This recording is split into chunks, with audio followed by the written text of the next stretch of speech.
혹시 지난주 제목 기억하세요? 지난주 제목. 길었어요. 지난주 제목. 하나님이요. 하나님이 알려주신 거예요. 하나님이 알려주신 거. 지난주 제목이 뭐였냐면요. 우리가 어떻게 그리스도께서 값주고 사신 구속에 참여하는 자가 되었습니까? 라는 질문이었어요. 그냥 간단하게 우리가 어떻게 해서 그리스도께서 이루신 그 구속 사역에 참여하게 되었습니까? 하는 제목의 말씀을 봤습니다. 거기에 대한 답이 뭐였죠? 제 기억엔 간단했는데 여러분들 잘 기억을 못 하시는 것 같아요. 네, 성령의 충만이요. 성령께서 그 그리스도의 구속을 효력 있게 적용하심으로 우리가 그 그리스도께서 이루신 구속에 참여할 수 있게 되었다는 것을 지난주 말씀을 통해 봤습니다. 그 효력 있게 행하시는 내용들을 지난주에 말씀을 통해 봤었죠. 그렇다면 오늘도 여러분들에게 너무나 중요한 내용이기 때문에 이 효력 있는, 신학적으로 유효한이라 그래, 유효한. 효과가 있는 부르심이 무엇입니까? 하나님이 부르실 때 여러분에게 항상 효과가 있어요. 그 효과 있는 부르심이 무엇입니까? 라는 제목으로 오늘 말씀 보겠습니다. 말씀 제목 기억하세요. 효과 있는 부르심이란 무엇인가? 자, 답이 깁니다. 요거 세 개로 나눠서 보시면 됩니다. 자, 이 답이 내용에 나올 거예요. 네, 답을 함께 읽어봅시다. 시작.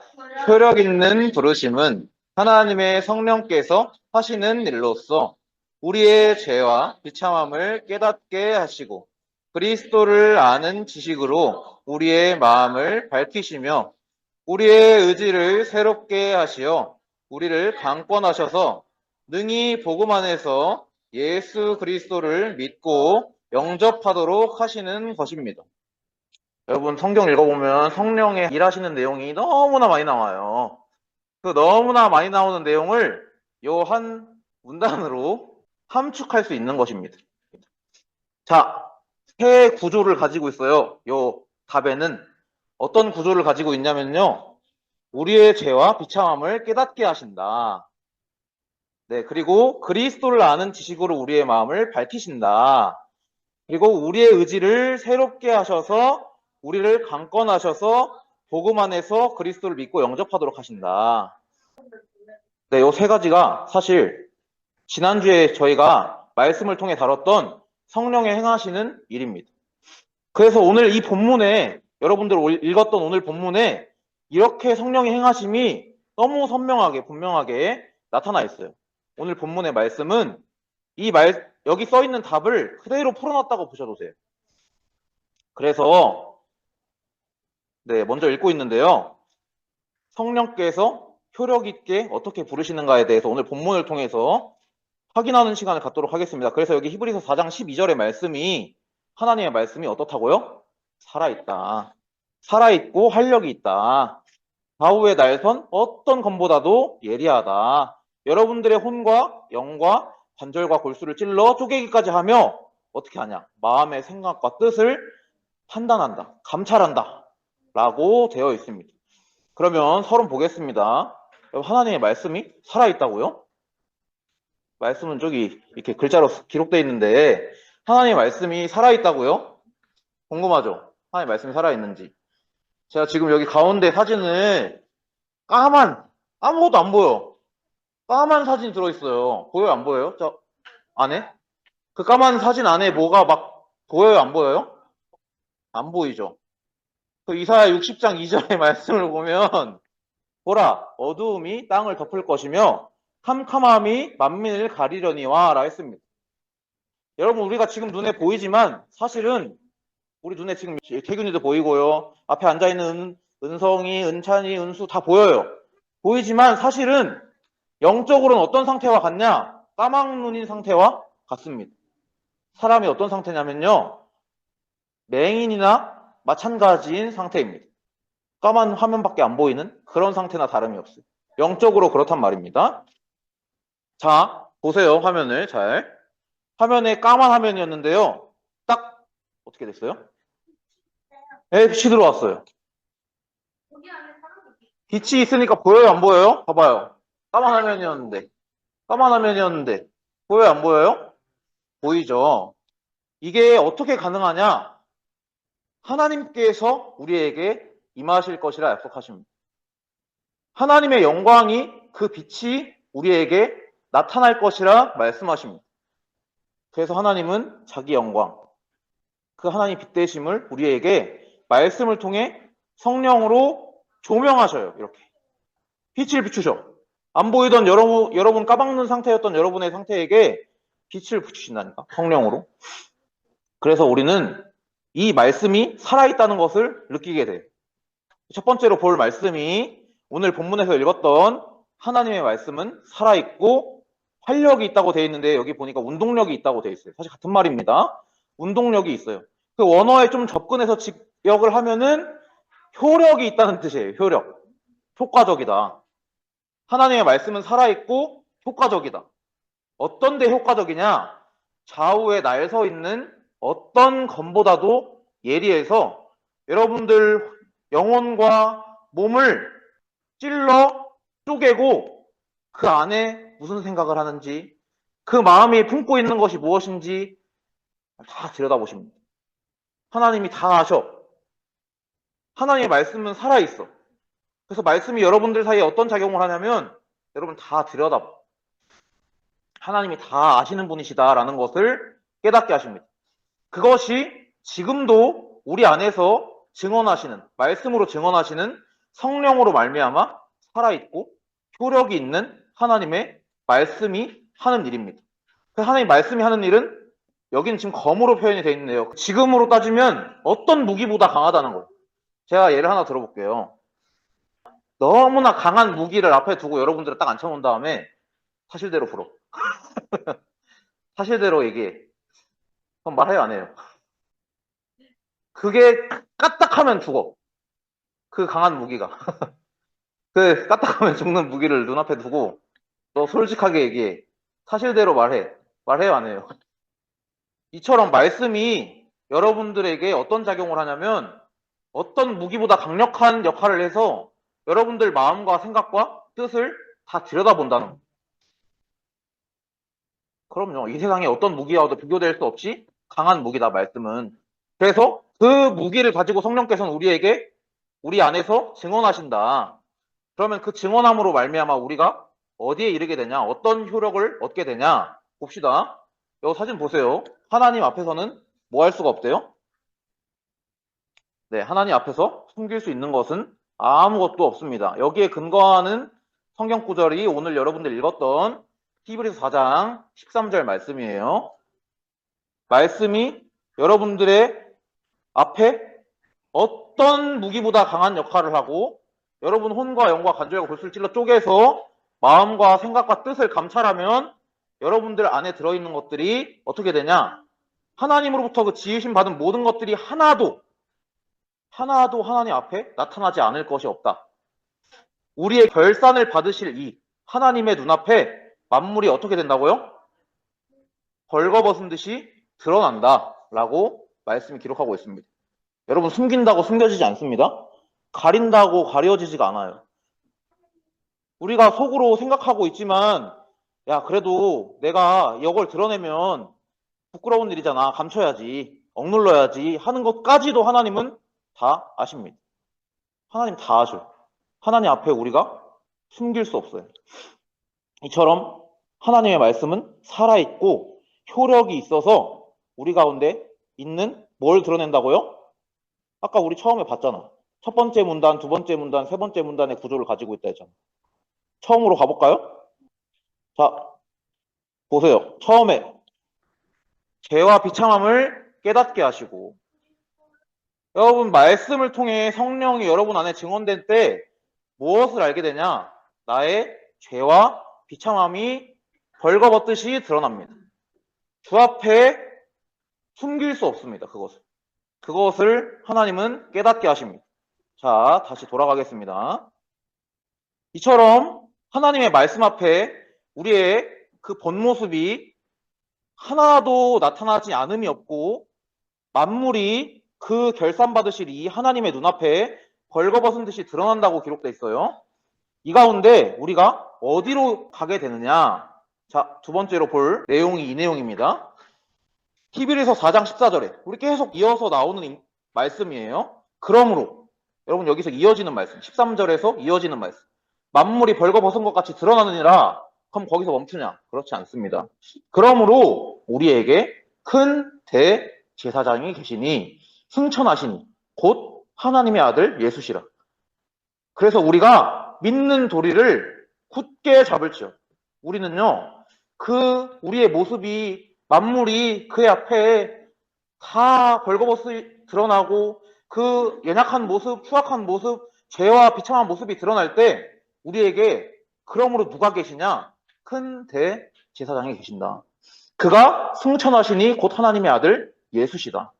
그럼 우리는 누구를 붙잡아야 됩니까? 믿는 도리, 우리의 믿는 도리이신 예수 그리스도를 굳게 붙잡아야 된다고 말씀하시는 것입니다. 이것이 성령의 역사입니다. 말씀이 이렇게 여러분들 가운데 역사합니다. 말씀이 여러분들 조명하면 그 어둠 가운데 가려져서 보이지 않았던 거, 내 마음에 병든 거, 그 죄 가운데 있었던 거, 우리 모습에 인간의 비참한 거, 성령이 조명하실 때 그대로 벌거벗 다 드러나요. 불 켜면 다 보이잖아요. 깜깜해서 안 보이던 게 다 보여. 그 보임 가운데 우리가 누굴 붙잡게 되냐? 우리에게 그래서 큰 대제사장 예수 그리스도 계시는구나. 하나님의 아들 승천하신 분이 그래서 우리에게 오셨구나. 우리가 붙잡을 건 그리스도밖에 없구나 라는 것을 알게 하십니다. 이어서 쭉 나오는 말씀입니다. 히브리서 4장 15절에 보시면 그래서 우리에게 있는 그 대제사장 예수 그리스도는 우리의 연약함을 동정하지 못하시리가 아니요. 여러분 동정하지 못한다는 게 무슨 뜻일 것 같아요? 예, 불쌍히 여기지 못하실 분이 아니다. 마음 아파하시지 못할 분이 아니다. 여러분들의 죄짐, 그 비참함 가운데 있는 거, 그 연약함을 마음 아파하시지 않는, 여러분 마음 아파하지 않으면 어떻게 해요? 저 나쁜 놈, 저 잘못된 놈 하고 정죄해요. 마음 아프면 어떻게 해요? 도와주고 싶어. 살려주고 싶어. 여러분 그리스도께서는 우리의 연약함을 동정하십니다. 불쌍히 여기십니다. 그래서 그리스도는 모든 일에 우리와 똑같이 시험을 받으신 분인데 죄가 없으신 분입니다. 여러분 여기에 이 내용이 너무나 중요한 게 뭐냐면요. 이거 순서를 바꿔서 읽어보시면 좋아요. 모든 일에 우리와 똑같이 시험을 받으시니 죄가 없으신 예수 그리스도께서 그 대제사장이 우리의 연약함을 동정하지 못하시리가 아니구나. 여러분 우린 죄가 있어요. 근데 우리에겐 누가 있냐? 그 수치스러운 우리의 모습을 덧입혀 주실 분, 옷 입혀 주실 분, 그의 피로 옷 입혀 주실 그리스도가 우리에게 있는 거예요. 그래서 우리는 그 죄가 없으신, 우리와 똑같이 시험을 받으시지만 그 죄가 없으신 그리스도께서 우리의 연약함을 동정하시기 때문에 그 그리스도만 붙잡게 되는 것입니다. 이게 성령의 역사입니다. 말씀의 역사입니다. 제가 전에 말씀드렸죠. 말씀과 성령은 불가분리라고. 성령은 말씀으로 우리에게 계속 증언하신다고. 하나님의 말씀을 통해. 그래서 이 살아있고 효력이 있는 말씀의 역사는 어디로 연결된다? 우리가 믿는 도리.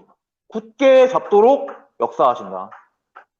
말씀의 역사는 항상 믿음으로 귀결된다. 여러분 이걸 꼭 잊지 마셔야 됩니다. 마지막으로 세 번째 보겠습니다. 여러분 살아있고 효력이 있는 말씀, 살아있고 효력이 있는 말씀 계속 나와요. 1번부터 계속 반복되고 있어요. 살아있고 효력이 있는 말씀에 방향이 있습니다. 오늘 여러분들 읽었던 본문의 마지막 구절입니다.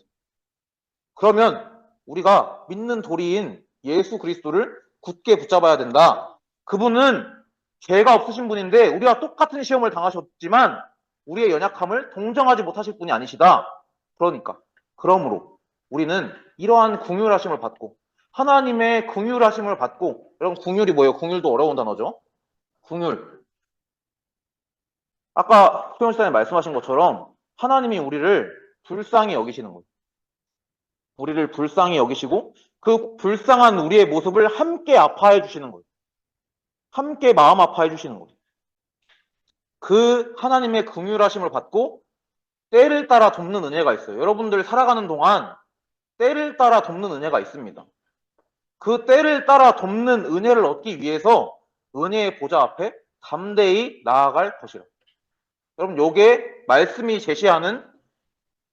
여러분들에게 말씀이 제시하는 방향입니다. 어디로 나가라고요? 은혜의 보좌 앞에 나아가라. 은혜의 보좌 앞이 어디예요? 그리스도께 나아가라. 여러분, 그리스도께 나아가도록 하나님은 인도하십니다. 여러분, 죄진 거, 연약한 거, 우리의 비참한 모습 보이고 발견될 때마다 그것을 가지고 하나님은 그리스도께 나아가도록 인도하십니다. 여러분, 그리스도께 나아가는 자들로 부르심을 받은 거예요. 이게 성령이 행하시는 효력 있는 부르심입니다. 이게 내용이 너무 중요하기 때문에 반복되는 거예요. 지난주의 말씀과 반복되어 나오는 본론의 내용이고요. 성경 말씀만 바뀌었어요. 지난주에 디도서 3장 봤죠? 이번 주에 히브리서 4장의 말씀을 가지고 똑같은 본론의 내용을 다루고 있는 겁니다. 그래서 결론입니다. 여러분, 항상 있어야 할 것이 있습니다. 여러분에게. 성경이 증언하는 항상 있어야 할 것. 믿음, 소망, 사랑, 요 세 가지 여러분들에게 항상 있어야 됩니다. 왜 항상 있어야 되냐? 이게 성령께서 여러분들 가운데 행하시는 것이기 때문에. 성령께서 여러분들 가운데 행하실 때 나오는 거예요. 자, 보세요. 성령께서 우리 가운데 거하실 때 성령은 말씀으로 우리를 증언하시기 때문에 아까 처음에 그 답 긴 거 봤지만 그 긴 답이 세 단락으로 나눠진다 했잖아요. 성령께서 우리 안에 내주하실 때 그 말씀으로 우리를 조명하시고 그 빛을 비추셔서 우리의 죄와 허물, 그 비참한 것을 다 드러내시면서 깨닫게 하시고 그 가운데 무엇을 알게 하시냐? 하나님의 사랑을 그리스도로 나타내셨음을 우리에게 증언하셔요. 성령의 말씀 사역은 항상 그리스도를 우리에게 증언하시는 거예요. 너 죄와 비참함 가운데 있냐? 그래, 그래서 내가 예수 그리스도를 너희를 사랑함을 나타내기 위해서 보내줬다. 그거를 하나님의 성령으로 우리에게 계속해서 증언하셔요. 자, 우리가 성령의 이 내적 소명이 아니면 하나님의 사랑을 알지 못합니다. 아시겠지요? 성령의 내적 소명은 말씀을 가지고 여러분들 죄와 그 더럽고 비참한 것을 다 드러내서 그 가운데에 버려둔 게 아니라 하나님이 너를 사랑한다, 나를 사랑한다라는 것을 그리스도 예수 안에서 나타내신 거예요. 이게 성령의 말씀 사역입니다. 그렇다면 그 하나님의 사랑받은 자, 그 성령의 증언 안에 살아가는 자는 하나님 사랑에 확증되시는 그 그리스도를 아는 지식으로 인해서 우리의 마음이 어디로 밝아져요? 어디에 밝아져요? 그리스도를 아는 지식에 밝아져요. 내가 그리스도밖에 답이 없구나. 난 그리스도에 의지하는 것밖에 길이 없구나. 그렇게 그리스도를 아는데 마음이 밝아져요. 그리고 믿음이 선물로 우리에게 와요. 이것이 성령의 역사입니다.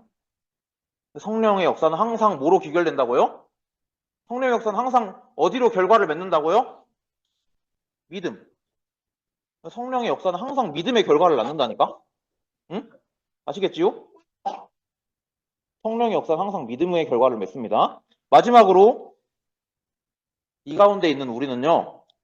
마음이 새롭게 돼요. 어떻게 새롭게 돼요? 이전에는 죄에 끌려 자꾸. 죄에 끌린다니까? 우리 육신의 정욕에 끌려. 근데 이 그리스도의 사랑 안에서 정말 내게 그리스도밖에 답이 없구나. 이 믿는 믿음밖에 답이 없구나. 라는 것을 하나님의 성령으로 깨닫게 된 자는 어디로 끌리냐? 이제 마음이 새로워져요. 내가 그리스도를 따라가야 되겠구나. 나는 그리스도를 닮아가야 되겠구나. 나는 그리스도와 동행해야 하는구나. 그리스도의 제자구나. 마음을 새롭게 하시고 우리에게 강권하세요. 여러분, 강권이 뭐예요? 네, 강권. 이 강권을 그냥 길게 늘려보세요. 강하게 권하신다. 네, 강하게 권하십니다. 성령께서는 여러분을 강권하세요. 그리고 우리에게 소원을 하나님께 두게 하셔요. 야, 이제 네 맘대로 하지 마. 네 맘대로 살지 마. 전에 그 죄에 빠졌던 그 육신의 욕심을 따라 살지 마. 넌 이제 하나님을 통치자 삼은 하나님 자녀야. 너는 하나님께 맡길 사람이야. 너는 하나님께 의지하는 사람, 네 소원을 하나님께 두는 자야. 이렇게 하나님은 여러분들의 삶을 인도하십니다. 이전에 나와 다르게 새롭게 바꾸셔. 새로운 나로 바꾸신다니까. 그래서 우리를 하나님께 소원을 두고 그걸 뭐라 그래요? 소원을 하나님께 둔다. 우리 마음의 소원을 하나님께 둔다. 그걸 소망이라 그래요. 소망. 소망 안에서 은혜의 보좌로 나아가게 하셔요. 소원을 하나님께 둔 자는 그리스도를 따라가게 돼 있어요. 소원을 하나님께 품은 자는 그리스도께서 하나님의 영광에 이르셨기 때문에 우리가 그리스도를 닮아가게 돼 있어요. 그래서 여기 보시면 성령 내주에는 빨간 색깔 글씨를 뭘로 해놨어요? 사랑, 사랑. 성령 내주 읽어보면 여기 사랑에 빨간 색깔 표시되어 있잖아요. 성령 역사는 빨간 표시 어디 돼 있어요? 믿음에 돼 있습니다. 성령 인도는 빨간색 표시 어디 돼 있어요? 소망. 소망이 뭐라고요? 소망 어렵지 않습니다. 소망이 뭐예요? 어? 소망 제가 설명드렸잖아요, 방금. 소망. 세상 소망 말고 기독교인의 소망. 하나님께 소원을 두는 거. 세상 소망은 내가 원하는 거에 소원을 두는 거고요. 기독교인의 소망은 하나님께 소원을 두는 거. 우리의 원을 하나님께 두는 거. 내가 이거 원해요. 요거를 내가 원해요가 아니라 하나님이 원하시는 것을 향해 가는 거. 그게 기독교인의 소망이에요. 기독교인이 참된 소망을 가지고 있다면 그리스도를 닮아가요. 우리 어제도 말씀 봤죠? 이사야 11장 말씀 봤지만 거기에 그리스도께서 어떻게 하신다고 하십니까? 그리스도께서 이 땅에 통치하실 때 어떻게 하신다고 하셨어요? 눈에 보이는 대로 하신다 하셨어요? 귀에 들리는 대로 하신다 하셨어요? 공의로. 하나님의 공의로. 하나님의 정직으로. 여러분, 우리가 그런 사람들입니다. 우리가 그 그리스도를 닮아가는 사람들입니다. 아시겠죠? 눈에 보이는 대로 하지 않아요. 귀에 들리는 대로 하지 않아요. 하나님의 공의. 공평한 의. 공평한 거, 공평. 똑같이 주는 거, 똑같이. 세상에 갈등이 왜 생기냐고 어제 설명드렸잖아요. 공평하지 않아서 갈등이 생긴다니까요. 쟤는 더 주고 난 덜 준 것 같고. 쟤한테는 더 사랑해주고 난 좀 덜 사랑받은 것 같고. 요것 때문에 사람들 상처받아요. 그 상처 때문에 얼마나 사람들이 마음이 아파가지고 그 마음이 골문 상태로 살아가는 사람들이 얼마나 많은지 아세요? 교회 안에도 너무나 많아요. 형제 자매들 간에 얼마나 많은데 저 동생 얘기 드렸잖아요. 저기 근처 교회 형제 얘기 드렸잖아요. 그래서 여러분들 항상 있어야 될 거 여기 성경에 기록되어 있습니다. 고린도전서 13장 13절에 그런즉 믿음, 소망, 사랑 이 세 가지는 항상 있을 것이다. 그 중에 제일은 뭐라고요? 사랑이다. 그럼 이게 하나님의 사랑으로 비롯되었기 때문에 그래요. 처음에 보세요. 성령이 내주하실 때 여러분들 죄와 비참한 모습으로 비춰주지만 그 비춰줌과 동시에 무엇을 알게 하시냐?